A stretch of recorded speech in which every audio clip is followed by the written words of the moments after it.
Hi folks, today I'm going to try to create a video that will give people some hints on how to service their gearboxes. I think that the Apache service manual is really a fantastic document to use as a reference for servicing your gearboxes, but sometimes I think some people learn better by video, and maybe we can cover some details that they don't cover in the book. I won't cover everything, of course. There are all kinds of different situations, but I'll see what I can get covered and see if that helps anybody.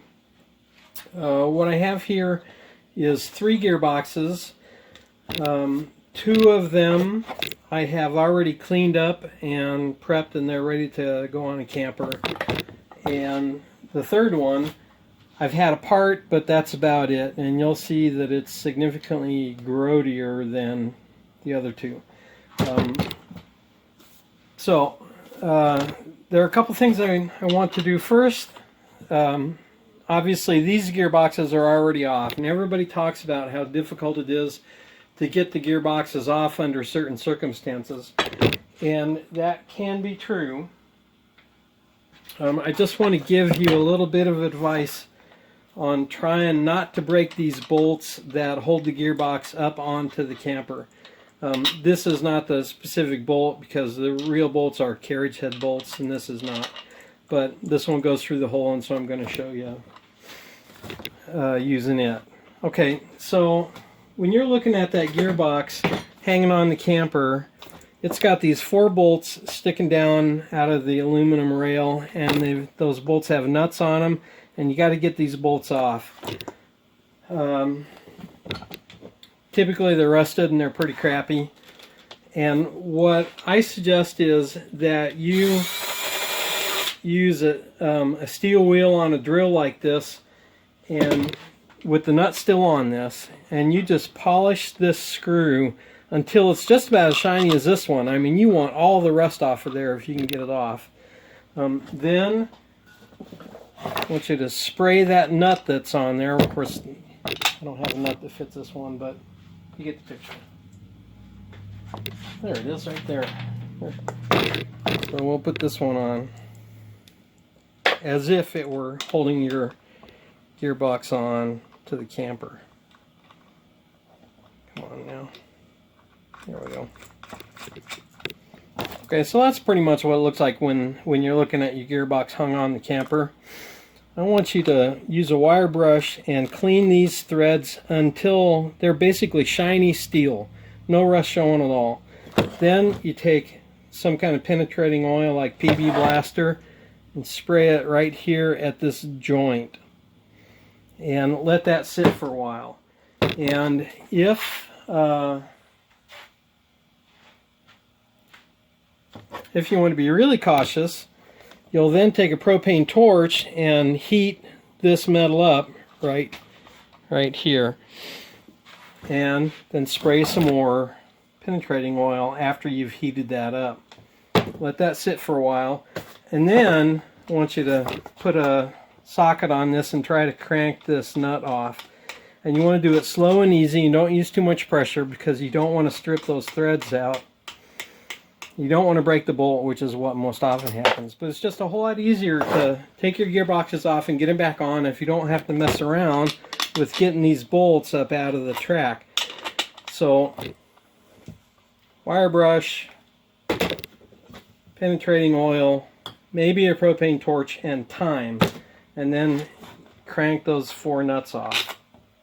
Okay, once you do that, and you get the connecting rod off of your gearbox, the gearbox drops straight down.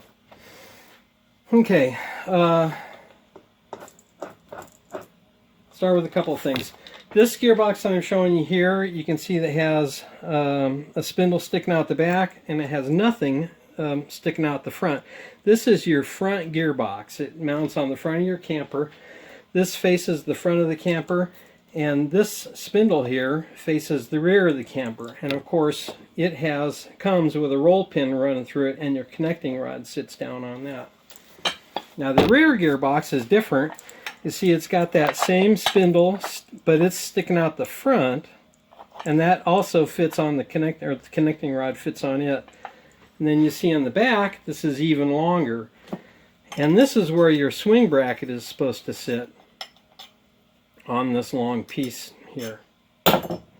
Okay, so the first thing I want to do is show you how a gearbox is supposed to work, and then we'll take one apart and see if we can figure out what's wrong with it. Okay, now as I say, these gearboxes I've taken apart, cleaned, greased, and put back together. So I just want to show you, I can grab this spindle even without the roll pin being in here, and I can just turn it. It's easy. And that's exactly the way they should be. Now, you'll notice as I turn this that a couple things happen. One is I turn the spindle, and I'm turning it clockwise as if from the back of the camper, and this cog closest to my hand goes in the same rotation as my hand turning. This cog is going to push up the chain on the right rear of the camper. And then you'll see that this center gear here kind of has a wobble movement, and you notice there's a pin down in here, and that pin has to be there for this center gear to wobble. That wobbling makes this front cog counter rotate. It goes in the opposite direction as the rear cog, and that of course pushes the left hand chain up. Okay, so when you take a gearbox off, the first thing you want to do is check to see if this pin in here, let me get my pencil, is intact and straight. Here, we'll use this other gearbox because it's got a shiny pin that you can see better. See right in here? That pin has to be there, and it has to be straight, not bent, it has to be not broken. And that's what will allow this center gear to wobble and create the counter rotation. So this gear goes that way and this gear goes this way when everything is working right. Now, as I said, if you ever get messed up on which way you're supposed to be putting the gearbox back on, always remember that when you grab this spindle here and turn it, the gear closest to your hand should turn in the same direction that your hand is turning. And the gear away from you should counter-rotate. It should go the other way. And let me just turn this around. And here we'll do it with the rear gearbox, where I could have it backwards. See, this is the rear of the gearbox, the longer spindle. Here's the front, shorter spindle. If I grab this and turn it clockwise, you can see that this gear closest to my hand is turning the wrong way. I turn my hand to the right and that gear goes to the left. So that tells you, if you saw this, that you've got your gearbox on backwards. You need to turn the gearbox around and set it up so that when you grab the spindle and turn it clockwise, the gear closest to your hand turns in the same direction. Okay, so that's the way it's supposed to work, both in terms of how the gears rotate and how easy it is. I mean, look, I don't have any leverage on this thing at all, and it just spins. And that happens because there are 5 sets of bearings in this gearbox, and all 5 of those have to be cleaned and greased so that they spin freely. And in my opinion, I don't know, 90% of the gearbox problems that you see come from a needle bearing or several sets of the needle bearings binding up. And then things start to go bad. Okay, so now we're going to look at this old gearbox. Now you can see this is a rear gearbox. I've got the swing bracket here, and I've got the roll pin that your connecting rod is supposed to sit on up here in the front. So to get this thing apart, we've got to hammer this roll pin out, and then we've got to get the swing bracket off. Before I go any further, I do want to point out the purpose of this swing bracket is twofold. One, it reaches up and it grabs onto your crank, and so it holds your crank in position when you're cranking it so it doesn't always fall off. That's a good thing. The other thing it does is when you flip it down like this, see there's a pin on this gearbox, and this it locks your gearbox in place so that your roof cannot accidentally be raised when you don't want it to be. And you'll see that there's a fender washer here and a grommet beneath it, and that makes it kind of a spring-loaded thing that makes that. See, I can turn it upside down and that bracket still stays on that pin. And that's kind of a safety feature to keep your road cover from going up when you don't want it to go up. Okay, so we've got this gearbox off. It's messy, and we're going to take it apart and see what's going on with it. First thing you want to do, as I said earlier, you want to check and see if that pin is still intact. And in this case it is, so that's good. And then you want to see if you can rotate the gears. And I can here, but it's kind of hard. When this started, before I took these out, I couldn't get it to turn at all. Okay, so we've checked it out, and we know the pin's okay. That's a good thing. And we know it turns kind of rough, but it will turn. And so I think we know what we can do to fix that. So what we're going to do is we're going to take this roll pin out, and then we're going to take this swing bracket and all this stuff off. This box has been worked on by somebody else in the past, and the swing bracket was just held on by a nail. And so that's pretty easy. I'm just going to pull the nail, swing bracket comes off, and that fender washer and that grommet come off. On the front, we've got this roll pin here, and that thing's really tight. So what I'm going to do is I'm going to support the spindle here in the jaws of my vise. I'm going to pound that roll pin down. And now I've got it flush, and now I've got to drive it the rest of the way out. And of course it is possible to spray it with some penetrating oil that will help that thing slide out. You probably can't get it out just by pulling on it. So I'm going to try to drive it out with a pin. You can buy a 3/16 roll pin punch, and I should have one of those, but I don't.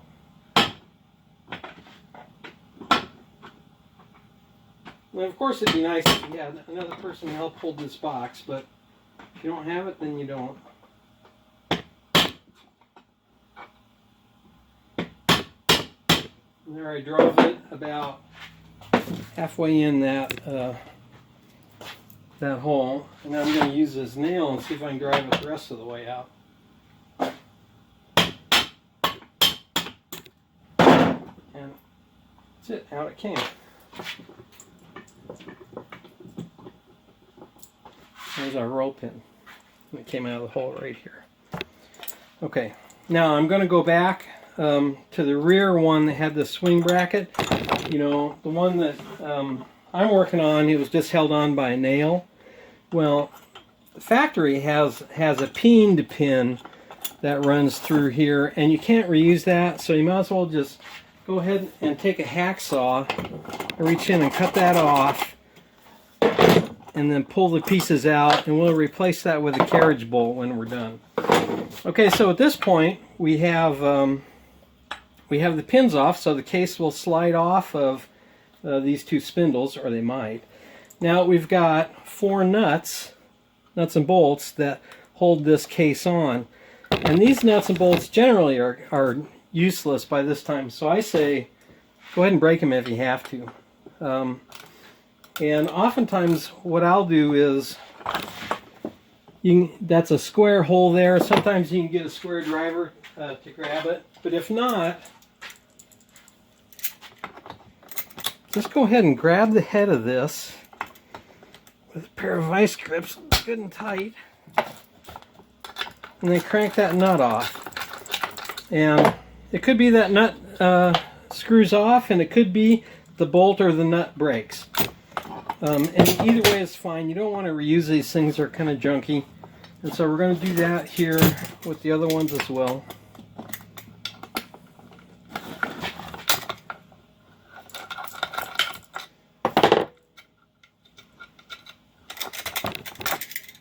Here's one of the bolts that you can see how corroded and yucky it is.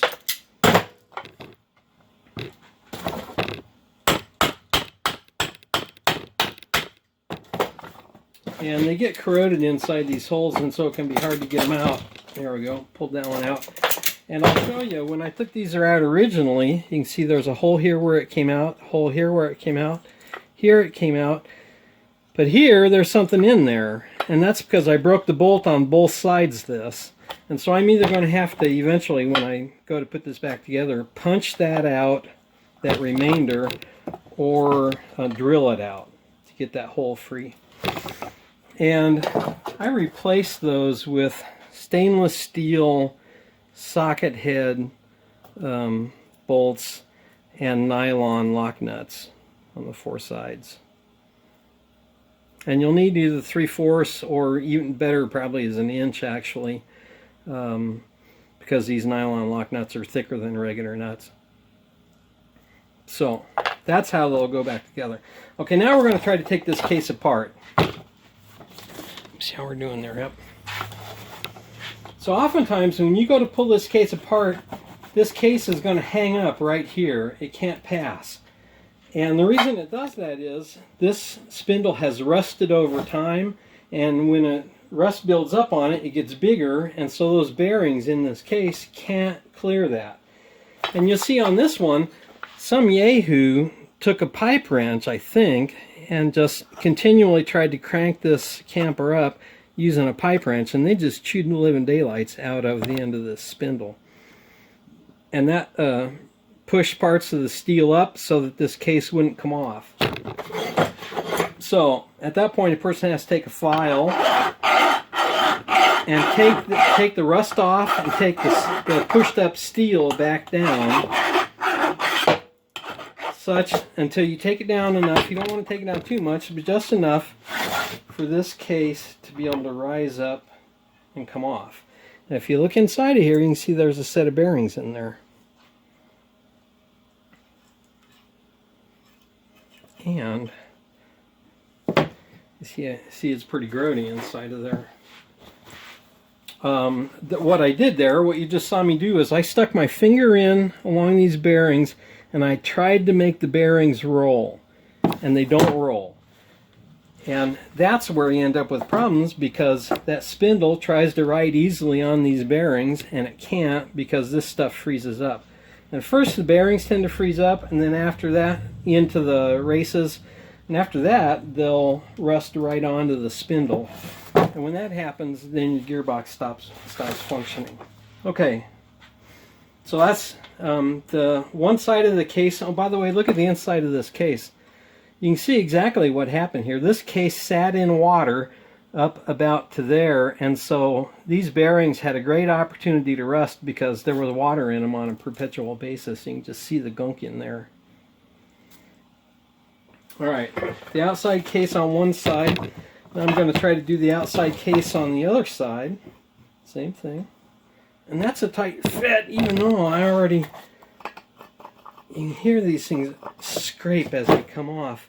And that's getting off over the end of this spindle.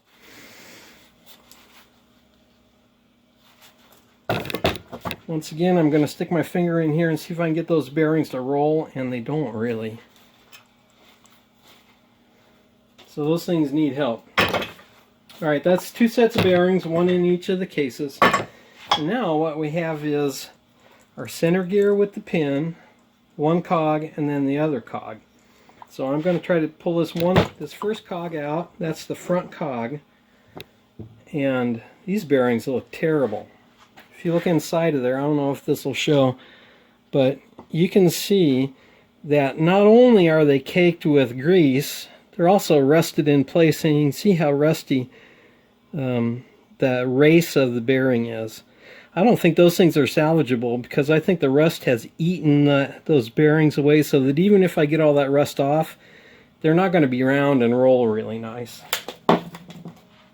And a few of them just fell out here as I was handling it around, and that's why you do this over something that's going to catch your bearings. Yep, about 4 of them fell out. And I don't know if you can see this, but they look terrible.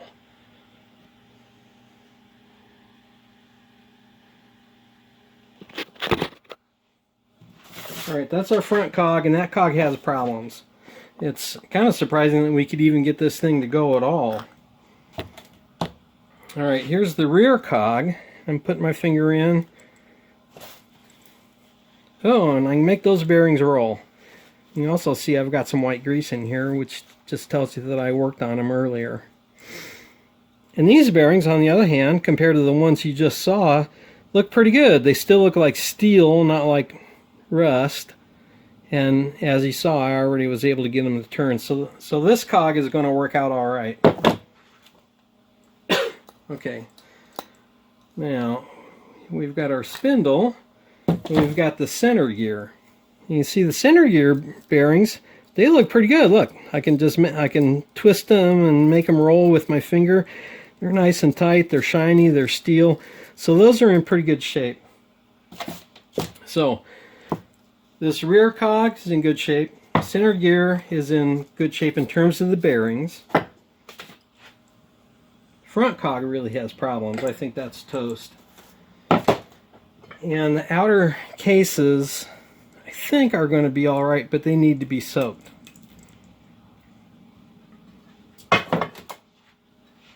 Okay, so now you've seen what I think is the guts of servicing your gearboxes, which is you got to service these bearings and make them real happy to turn, really easy and smooth. Because that's where almost all your problems come from in terms of running these gearboxes. Alright, so we've got the part. We know we have some problems. A couple of them are okay.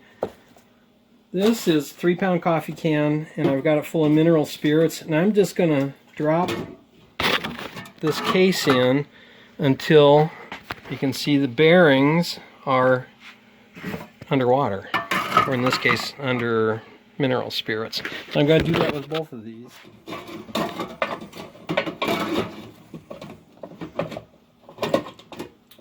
And you just pour in as much mineral spirits as you need to cover the bearings that are showing. And we'll let them soak and take them out and fiddle with them every so often.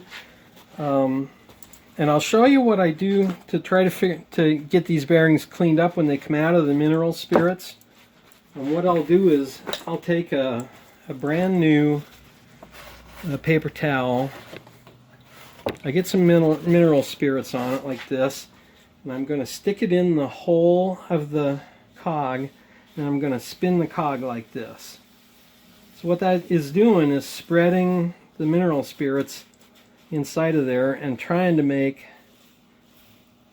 those bearings turn. Oh, and I can look at this one and see that they're turning just fine. Now you can see that this paper towel came out of that bearing pretty clean. It still looks mostly white. When you do this the first time on one of these bad ones, it's going to come out black. And here I'm going to show you. See the gunk on that? I'll put a little more mineral spirits on a new portion of the paper towel, shove it in there, and turn it. And it comes out black. And I'm still knocking out useless little bearings that are all rusted, and you can tell that they're just in terrible shape. Okay, so how do you know you have these bearings clean enough? Well, you do this little trick with the paper towel. Wrap it around your finger, put it inside the hole, and spin this till your paper towel comes out clean. And at that point, you can be pretty sure your bearings are in pretty good shape. Now, if you want to give it an extra cleaning, you can use non-chlorinated brake cleaner, which is very volatile. Spray it in here, and the action of spraying this will help push out any last gunk that's in there. Okay, so we've got these apart. These bearings on this front cog are just toast. They're rusted, they're crappy, and so one of the things you'll find is that on each race, the race is the metal wheel that holds the bearings. On the outside edge is stamped some numbers and stuff. And this one is stamped Torrington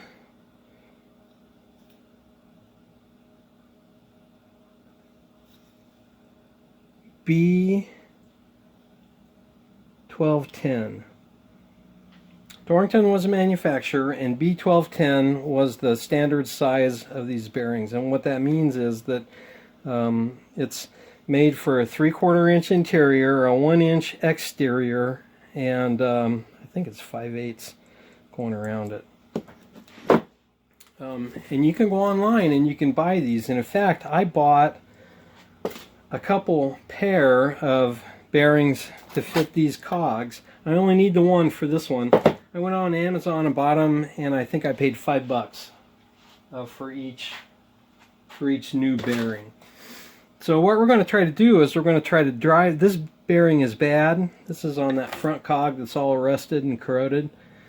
I'm going to try to drive this out of this plastic without breaking the plastic, which is possible. And I'm going to do that by selecting a socket of the right size.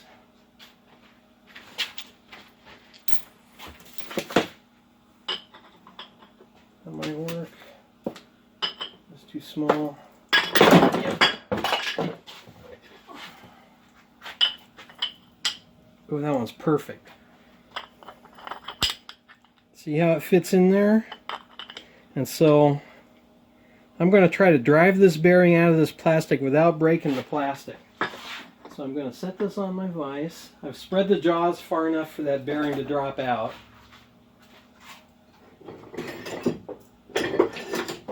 I'm going to set a piece of wood on top of this. See if I can cap that bearing out. And it just popped out. There it is. You can see the part that was up against the plastic is in real good shape, but the insides just look terrible. Okay, so my new bearing is upstairs. I'm not going to drive it in, but you see how nice, clean, and shiny the interior of that cog is. The new bearing looks just like this one. We're going to set it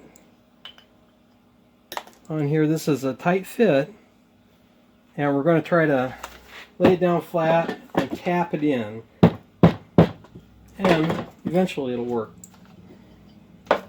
So I'm going to replace this one with a new bearing, and the other ones, let's see, these two, the interior ones, are in good shape. The cases are still frozen up.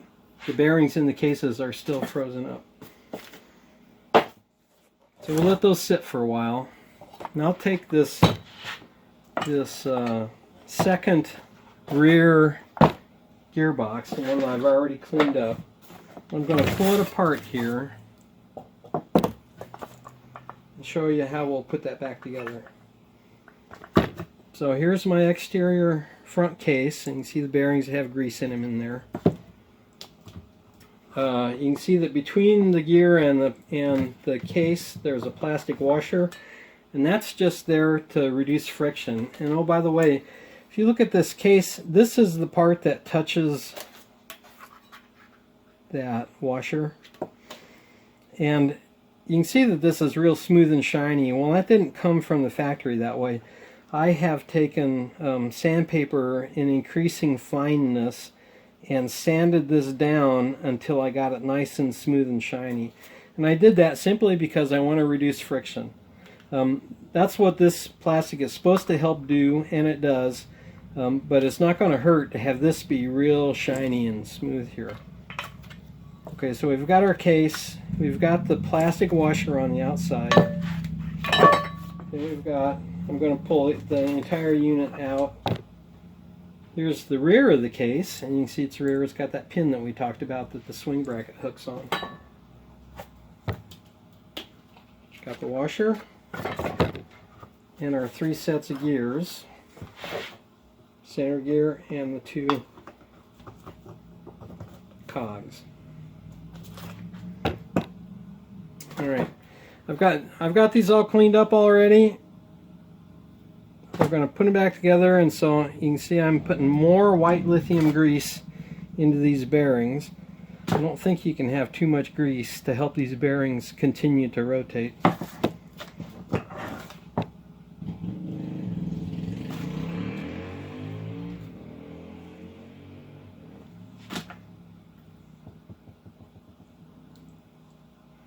Right, see I've got a nice gob of grease in on those bearings. We'll take our third interior piece here. And I'm going to smear some more grease on those. Okay, now to put these back together, remember we got to figure out which is front and which is back. And with the rear gearbox, especially on these old gearboxes, it's easy because the longer spindle goes on the back. And remember I said this one was the front, so I'm holding this so that the pin sticks out at a 90-degree angle. And you'll note that on these cogs, one of the teeth of the cogs has a line molded into it, and that's to tell you what up is. And so I'm going to slide this in, and I'm going to try to line that up pretty much so that it's at a 90-degree angle.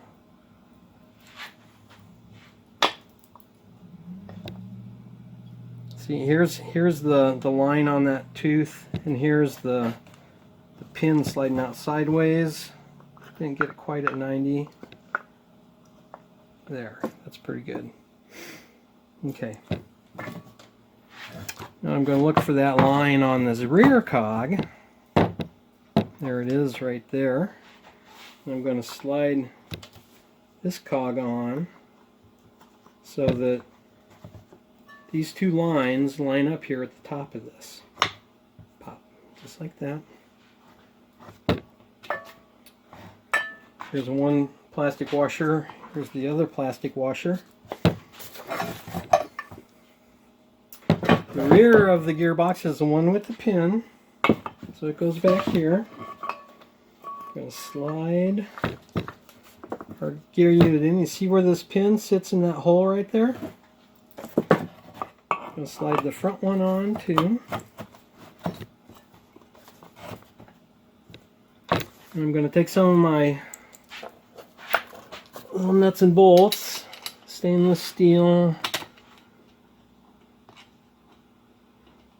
And I haven't done it here, but when you're putting these together for good, you want to line this edge with liquid gasket or something that will help seal that a little bit, and that'll keep gunk out of your gearbox. And your second piece drops down on it. That liquid gasket, it's kind of gluey, holds everything in place, and that's going to keep water and gunk from getting in your gearbox. So, fingers are all greasy, so getting this on is going to be interesting.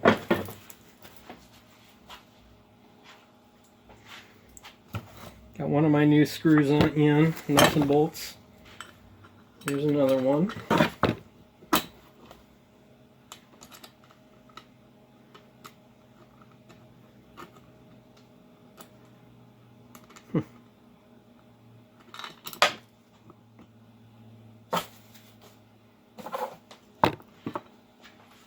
That's what I want.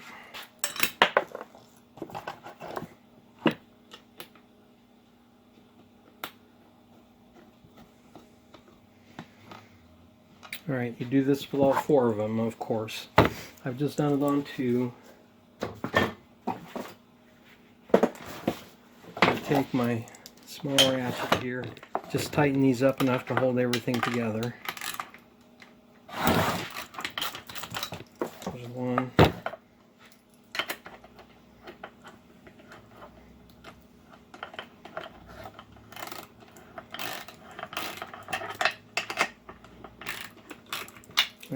There's two. You just put the other two in. Now we'll look at this again. See the longer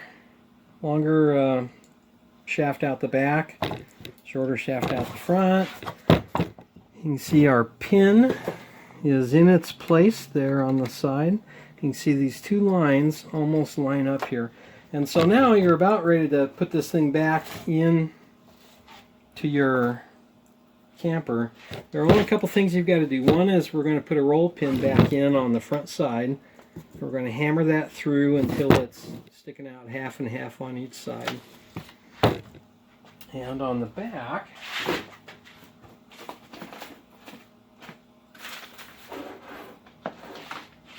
have better swing bracket.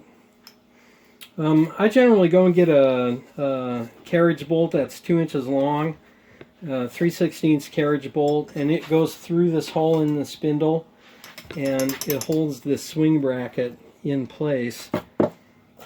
Now, the person will want to replace this grommet, which is a total piece of junk now, and this fender washer, because again, this is what helps the swing bracket hold when it's locked in place. Now, for now, I'm just going to put this nail in. Obviously, you would put a 3/16 carriage bracket or a bolt in, but still flips down, holds in place, stays there, holds your roof in place as you're driving down the road. Swings up to accept your crank. And now let me flip this up so it's free. And we'll just turn this and see how it turns. Nope, turns pretty easy. That's just about what you want. You can see that the center gear is doing that wobble that it does. You can see I got some grease up here on the cogs. You don't want that, so we're going to wipe that off, because there's no reason to have any grease on your chains or your cogs. You want all the grease to be here on the inside stuff.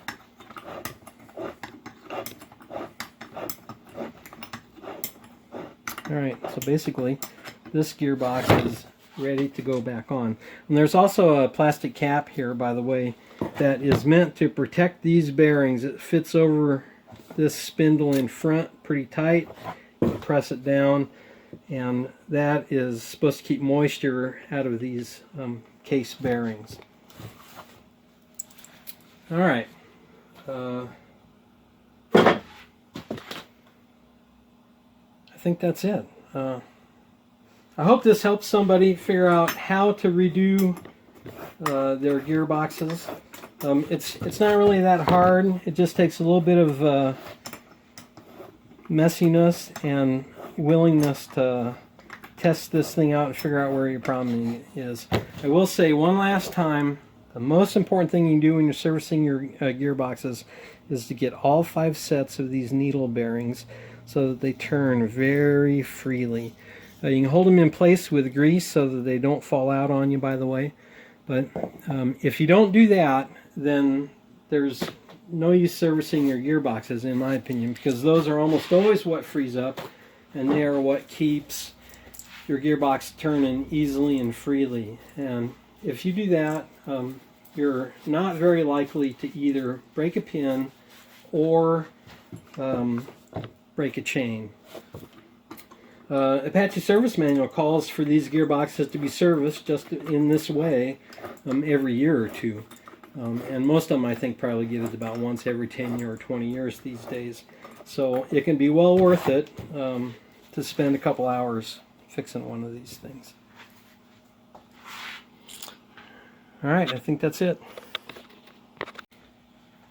Alright, there's one thing I didn't mention that is pretty important, and so I'm coming back to it. I'm coming back to the point where we have taken the 3 internal gears out of our gear case, and I've already driven out the bad bearing on this gear, and we're going to replace this, and I've greased the good needle bearings on these 2 gears. Now, before you go to put this back together, one of the things you have to do is check the status of these small teeth. And I say that because what happens is when your needle bearings go bad and they start to bind up, these pieces don't want to turn freely and they catch, and so people start putting pressure on them, and what happens is you press on it and you start making this thing jump like this. See how it's kind of popping? Well, eventually as you do that, you're going to grind the heads of these teeth off, the points of these teeth. And so you want to look at these teeth and see how badly they have been ground down. And these are not very good, actually. You can see a pretty good point here, but there are some other spots where it's obvious that those teeth have been ground down a little bit. We'll look at the inside center gear.